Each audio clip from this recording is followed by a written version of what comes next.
Hello guys, welcome to my channel. My name is Tejdeepak and today we are going to start our machine learning series and this is the very first video. So आज की इस video में हम क्या करेंगे? What is the goal? So our goal is कि हम machine learning का एक अच्छा खासा इंट्रोडक्शन ले लें. In today's class there will be no coding but एक right kind of information और एक right kind of direction आपको मिल जाएगी कि हमें कैसे मशीन लर्निंग को अप्रोच करना है. सो आई थिंक कि किसी भी नई टेक्नोलॉजी को सीखने का जो सबसे अच्छा स्टार्टिंग पॉइंट होता है वो ये होता है कि हम ये समझें कि आखिर में वो जो नई टेक्नोलॉजी है वो आई ही क्यों. So here okay so here I am sharing this PDF file और फिर हम स्टार्ट करते हैं. सो ओके, तो सबसे पहला जो आई थिंक जहां से हमें स्टार्ट करना चाहिए वो है why to learn machine learning.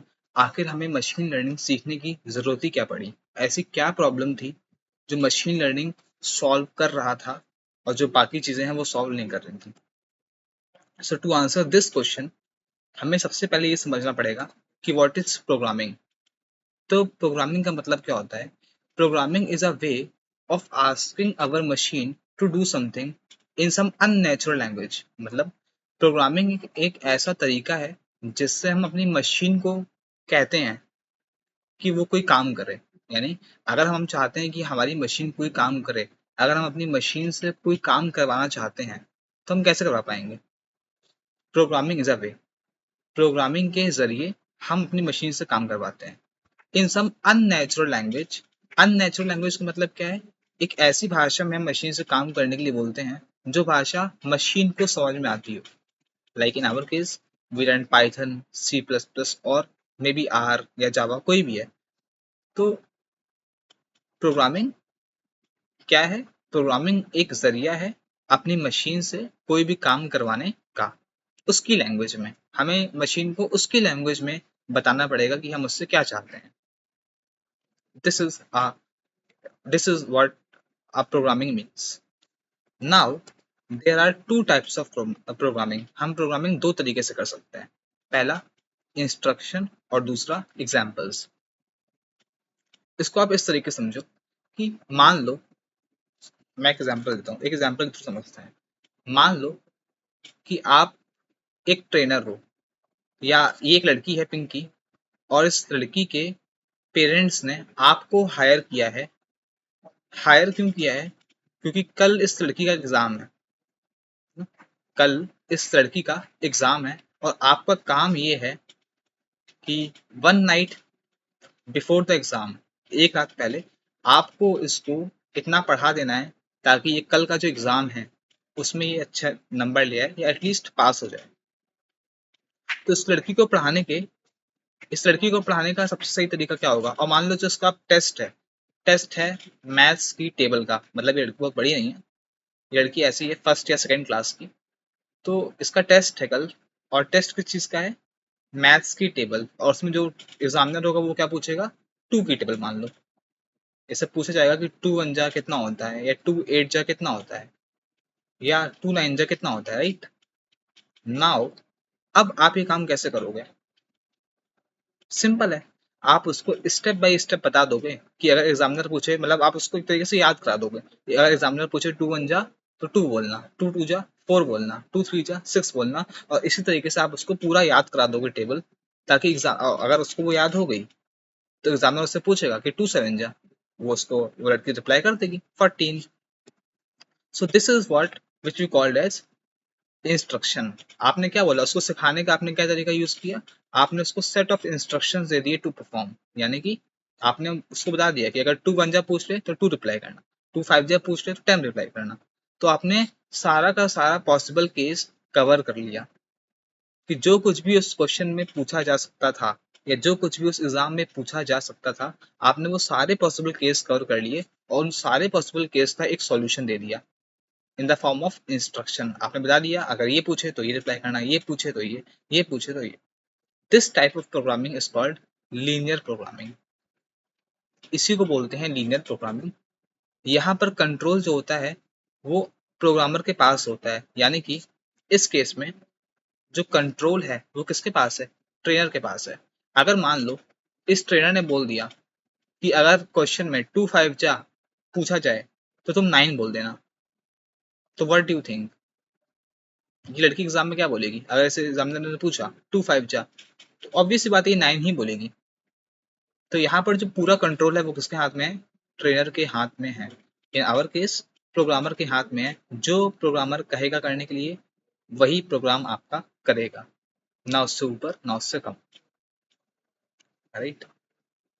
तो एक सो this is you have control, आपका पूरा कंट्रोल है। कैसी कंडीशन को किस तरीके से आपको हैंडल करना है वो आपके ऊपर कंट्रोल है। बेसिकली यहाँ पर in context of programming we use loop, हम use if else loop use करते हैं कि इफ ये हो तो ये करना, something like this.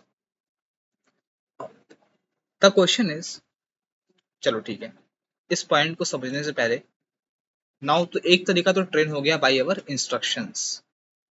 Now what if वही सेम लड़की है, उसका आपने उसको अच्छे से, आपको भी टू की टेबल बहुत अच्छे से याद थी, आपने उसको भी याद करा दिया, उसको सेट ऑफ इंस्ट्रक्शन दे दिया कि ये पूछे तो ये पूछना।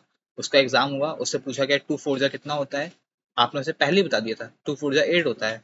उसने जस्ट याद कर लिया और उसने इसको याद करके बोल दिया यस 2 4 जा 8 होता है, और उसके मार्क्स बहुत अच्छे आ गए। नाउ उसके बाद अब उसका टेस्ट है एप्टीट्यूड का टेस्ट, मे बी स्पेलिंग गलत है एप्टीट्यूड की। अब उसका जो कल अगला टेस्ट है वो है एप्टीट्यूड का टेस्ट। और एप्टीट्यूड का टेस्ट क्या है, उसमें क्या होगा, ये छोटे बच्चों का, आई डोंट नो आप लोगों को पता नहीं पता, बट छोटे बच्चों का इस तरीके का टेस्ट होता है कि उनको कुछ इमेजेस दिखाई जाती हैं, कुछ इमेजेस दिखाई जाती हैं, और उन इमेजेस को देख के उन्हें बताना होता है कि ये इमेज किसकी है, ये इमेज किसकी है। या फिर ऐसे भी किया जाता है कि ये एक कलर दिखाए जाते हैं कि यहाँ पर ब्लैक कलर का एक दिखा दिया प्रिंट, ये ग्रीन कलर का और रेड कलर का, तीन मान लो सीनरी रख दी, और पूछा गया उन लोगों से कि बताओ, बच्चों से पूछा जाता है कि बताओ इनमें से रेड कलर कौन सी सीनरी में है, तो बच्चा बोलता है ये वाली सीनरी में।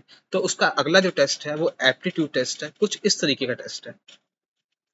अब आपका काम यही है, ये अभी ये बहुत छोटी लड़की है, बहुत बड़ी नहीं है, छोटी है, लाइक 1 or 2 ईयर और 3 or 4 ईयर्स जो भी है। नाउ अब द क्वेश्चन इज, अब आप उसको कैसे ट्रेन करोगे? एक तरीका क्या है, मान लो, और आपको ये भी पता है कि आपको बोलेंगे, आपको जो आपको टेस्ट का पैटर्न पता है, मान लो पहले से पता है कि आपको 2 इमेजेस दिखाई जाएंगी, एक इमेज होगी डॉग की, एक इमेज होगी कैट की, और इस लड़की को बताना पड़ेगा कि ये वाली इमेज किसकी है, जो इमेज दिखाई जा रही है वो डॉग की है या फिर कैट की है। सो this is what the question will be asked in the exam. तो अब एक तरीका क्या है इस लड़की को सिखाने का, कि आप उसको बता दो डॉग और कैट के कुछ कैरेक्टरिस्टिक बता दो। जैसे क्या कैरेक्टरिस्टिक हो सकते हैं, कि जो कैट होगी वो थोड़ी स्मॉल साइज होगी, जो डॉग होगा थोड़ा सा साइज उसका बड़ा होगा, या फिर आपने उसको कुछ ऐसे ही बता दिया कोई और कैरेक्टरिस्टिक, कि मान लो अगर उसके मतलब बॉडी पर कुछ धारी टाइप हैं, शेड्स हैं, तो समझ जाना वो कैट है। अगर शेड्स नहीं है तो बोल देना डॉग है।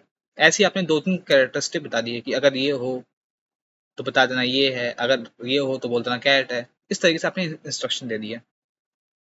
व्हाट डू यू थिंक, क्या आपको लगता है कि वो जो उसका एग्जाम होगा, जो टेस्ट होगा, उसमें उसके सही मार्क्स आ जाएंगे?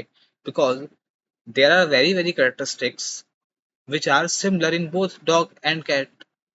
ऐसा हो सकता है ना, मान लो आपने बोला कि आपका पहला कैरेक्टरिस्टिक क्या था कि डॉग, अगर छोटा साइज दिखे, छोटा साइज का एनिमल दिखे तो उसे कैट बोल देना, अगर बड़े साइज का एनिमल दिखे तो उसे डॉग बोल देना। व्हाट इफ दोनों इमेज उन्होंने दिखाई वो छोटी है? ऐसे भी तो हो सकता है ना कि छोटी इमेज है, मतलब दोनों में ही छोटा जानवर है, मे बी डॉग नहीं पपी लिया हो उन्होंने और कैट का भी बच्चे लिया हो, राइट, ऐसा हो सकता है। या व्हाट इफ आपने कहा हो कि कि जिसके शरीर पे धारी धारी हो, इस तरीके से शेड्स टाइप हो, तो उसको कैट बोलते हैं ना, अदरवाइज डॉग। वर्ट इफ उन्होंने डॉग की कोई और वैरायटी ले ली हो, जिसके सच में जिसकी बॉडी हो, जिसके कलर अलग से हो, जैसे आप हम ऐसा बोल दिया, आप ऐसे ही बोल सकते हो कि अगर बहुत ढेर सारे हेयर्स हैं बॉडी पर, तो वो कैट होगी, अदरवाइज वो डॉग होगा। बट यू आर, मतलब आप समझ रहे हो कि it is not a very good way of teaching.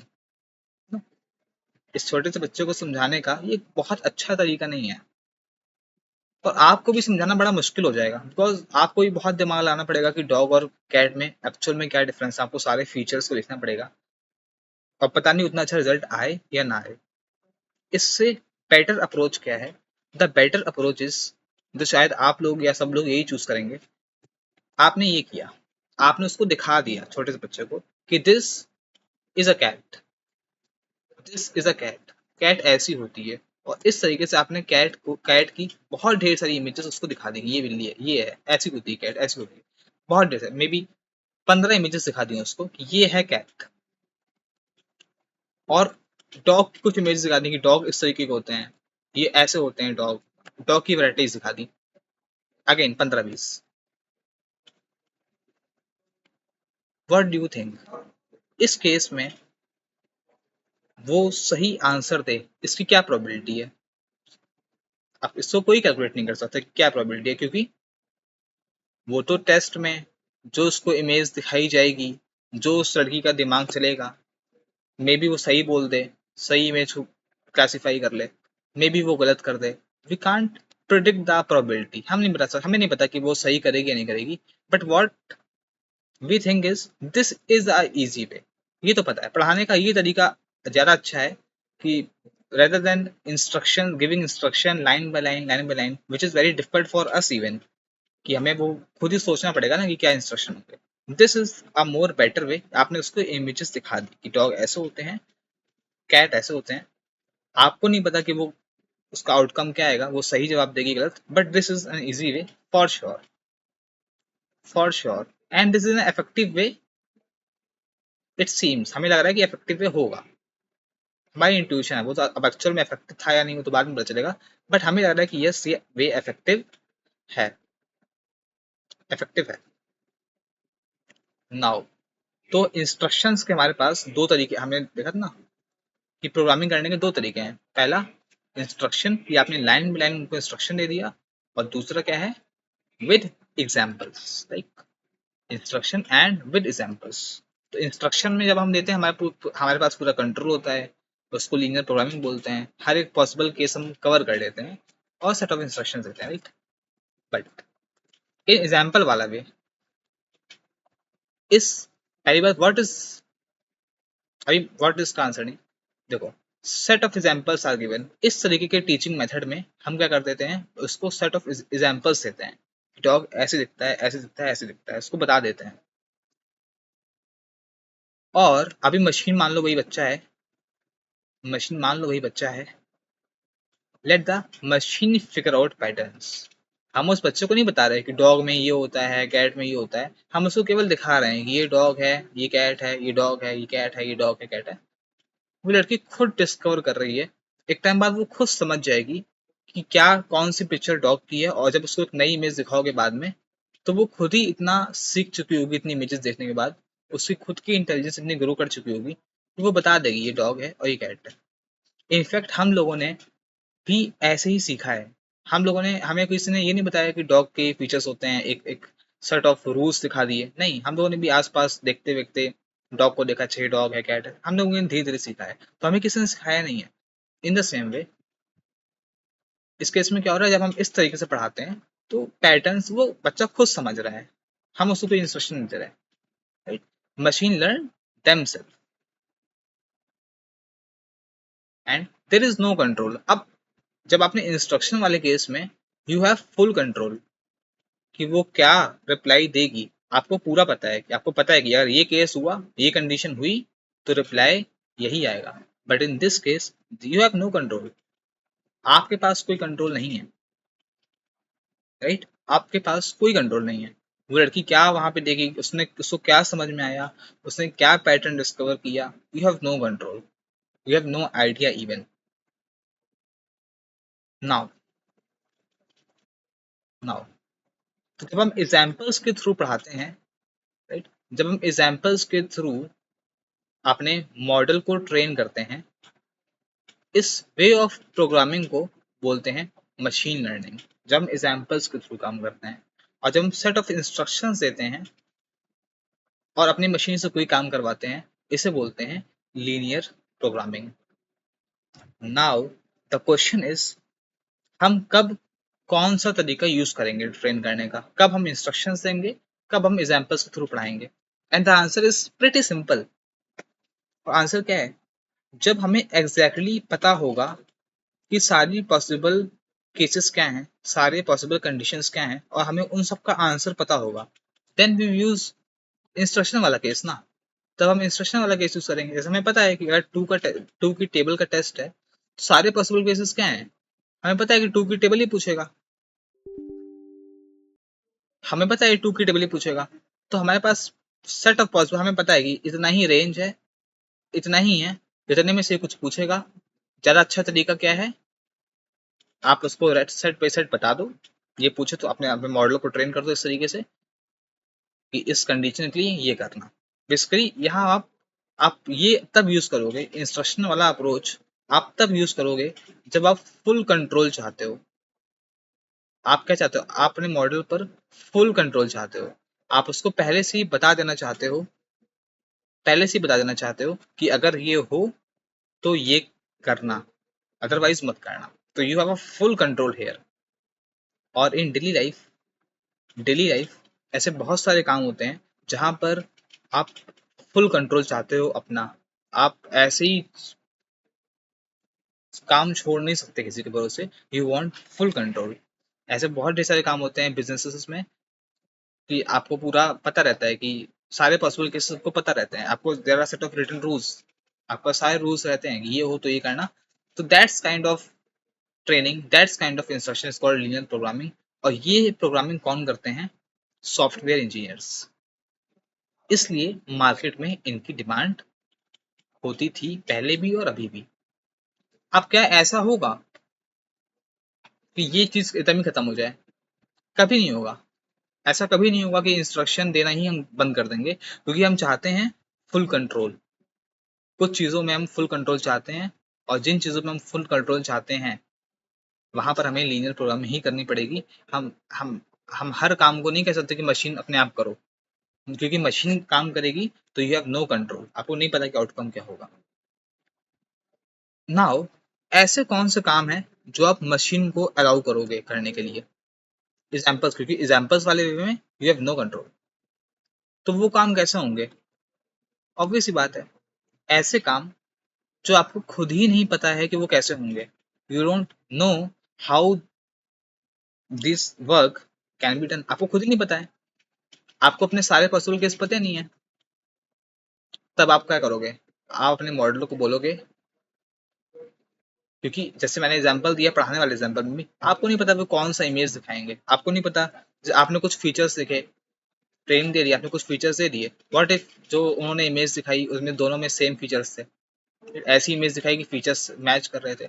तो you use this approach when you are not that clear, when you want to lose some control, आप कंट्रोल लूज करना चाहते हो, आप फुल कंट्रोल नहीं चाहते हो।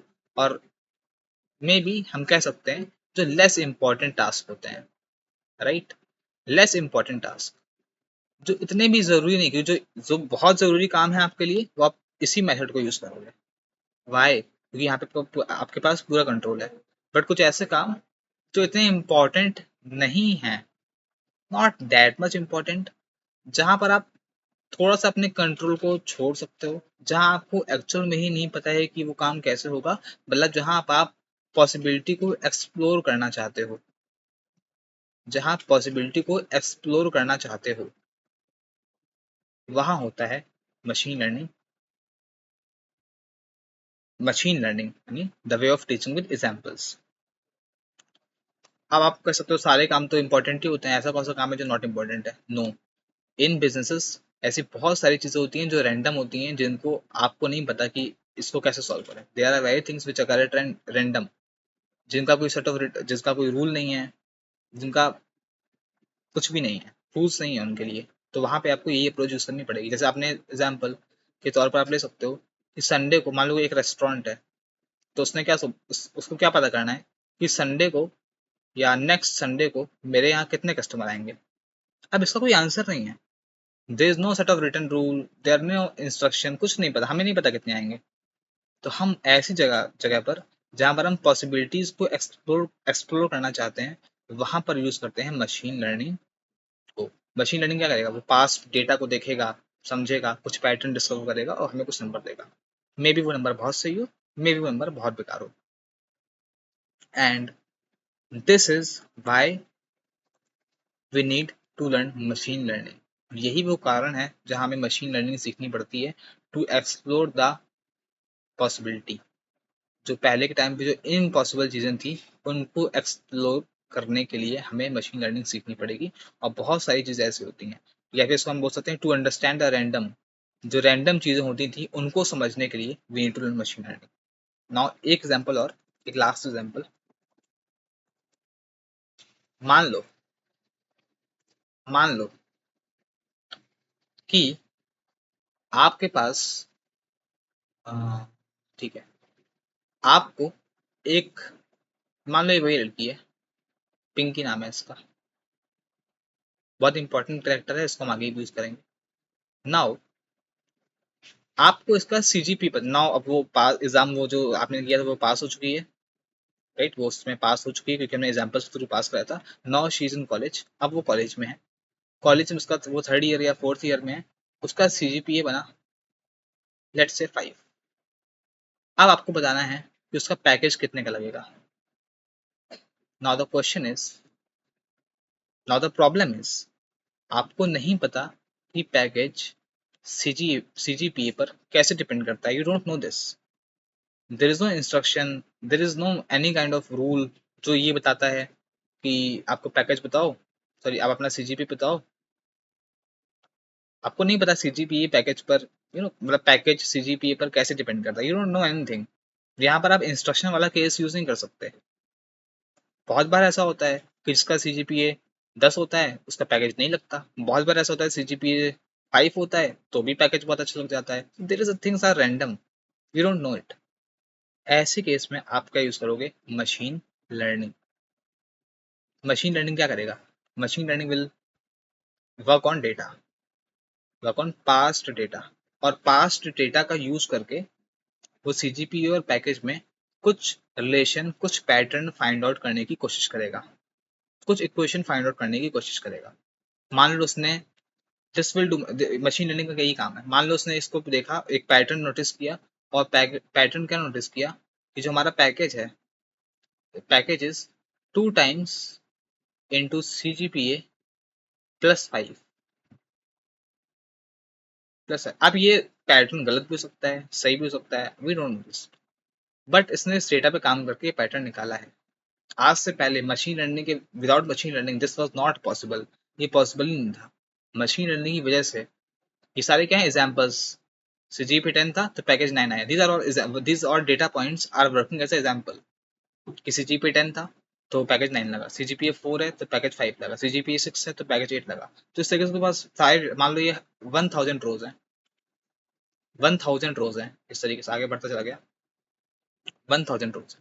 ये 1000 रोज कैसे काम कर रही है एज ए एग्जाम्पल, और उस एग्जाम्पल को पढ़ पढ़ के, उस एग्जाम्पल को समझ समझ के हमारे मॉडल ने, जो हम फ्यूचर में देखेंगे, उसने ये क्वेश्चन निकाली, ये पैटर्न निकाला कि package is 2 times of CGPA +5। Now I know, we know that package कितना है उस लड़की का, 5, सॉरी CGP कितना है 5, तो उसका पैकेज कितने का लगेगा, 15 लाख, 15 लाख LP है, राइट, 15 LP है। So that's why we need to learn machine learning. अब मशीन लर्निंग आगे, इसके बहुत टाइप होते हैं, लाइक बहुत टाइप नहीं, supervised machine learning, unsupervised machine learning, semi supervised machine learning. So in next video, but I don't have plan to teach the types of machine learning. Machine learning के क्या type होते हैं, I don't have this plan to deep types of machine learning. What I have planned is we will start directly learn machine learning. हम machine learning सीखना directly start करेंगे, क्योंकि अब I don't want कि मैं 2 lectures केवल type समझाऊँ। No, first of all मैं समझा दूंगा कि सुपरवाइज्ड क्या होती है, पहले सुपरवाइज्ड पढ़ा देंगे। अगर सुपरवाइज्ड पढ़ा देंगे तो आपको अपने आप समझ जाएगा, अपने आप समझ में आ जाएगा सुपरवाइज्ड क्या होता है। अनसुपरवाइज्ड मशीन लर्निंग में पढ़ा दूंगा, जब पढ़ा दूंगा तो अपने आप समझ में आएगा कि वो क्या होता है। पहले से आई डोंट थिंक डिस्कस करना इतना फ्रूटफुल होगा। सो सो आई होप कि आज की वीडियो में एक अच्छा इंट्रोडक्शन कि हम क्यों पढ़ते हैं मैंने ये क्लियर कर दिया। Okay, thank you and have a nice day.